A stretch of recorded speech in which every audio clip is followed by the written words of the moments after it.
संसार से मिलने वाले सम्मान से अधिक हानि साधक जीवन की ओर कोई नहीं करा। 100 लोग मुझसे आकर यदि नित्य प्रति ये कहेंगे आपके कारण हमारा जीवन बदल गया, आपके कारण हमारा जीवन बदल गया, मनुष्य हूं भाई, एक क्षण के लिए तो मैं उस बात को स्वीकार कर लूंगा, और जैसे ही स्वीकार करूंगा असावधानी हो जाएगी। ब्रह्मा जी ने यही तो कहा कि जब सब जीवों के गुण कर्म का विभाजन करूं, उसके अनुसार उनका प्रारब्ध लिखूं, ये ना भूल जाऊं कि मैं भी एक जीव हूं, मैं भी आपकी इच्छा के अधीन हूं, मैं भी आपका सेवक हूं। प्रभु इतनी कृपा आप मुझ पर रखना, क्योंकि मैं ऐसा कार्य करने जा रहा हूं, मुझसे असावधानी हो सकती है, मैं स्वयं को ईश्वर ना समझने लगूं।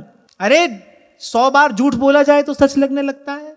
सुबह से लेकर शाम तक भक्तों की पूजा अर्चना स्वीकार करने वाले कैसे इससे बचते होंगे मैं नहीं जानता।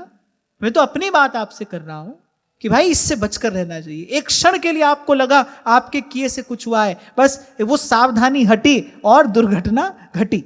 जो जन हरि के हो रहे, जो प्रभु का कार्य कर रहे हैं, जो लगे हैं साधन में, उस पर तो और दृष्टि रहती है भगवान की माया की। कोई छिद्र हो और मैं करूं वहां से प्रवेश, इससे बड़ी हानि और कोई नहीं कराता है साधक जीवन की। जो संसार से मिलने वाला सम्मान है, प्रतिष्ठा है, इससे यथासंभव बचना चाहिए। एक संत तो ये कह रहे थे, जब तुम्हारे नाम का बड़ा शोर होने लगे ना तो खुश मत होना, क्योंकि शोर सृजन के समय नहीं होता, शोर तो विनाश के समय होता है। जब बीज अंकुरित होता है तब कोई शोर नहीं होता, किसी को पता भी नहीं चलता। पेड़ गिरता है तो बहुत बहुत भारी आवाज होती है। इसीलिए संत लोग बहुत बच कर रहे हैं अपने नाम के शोर से। कबीर जी एक वारांगना को रथ पर लेकर और पूरी काशी का चक्कर लगाते हैं, 2 चक्कर लगा लिए, भाई सब देख लें। आधे से ज्यादा तो यही समझ लें कि कबीर भ्रष्ट हो गए, अब इनके पास कोई न जाए।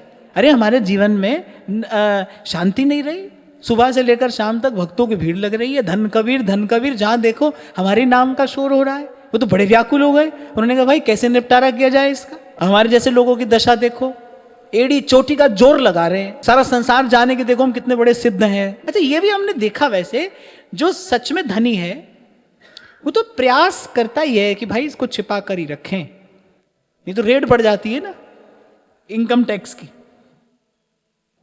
ऐसे ही जिसको भीतर से सच में धन मिला है तो भाई छुपा कर रखता है।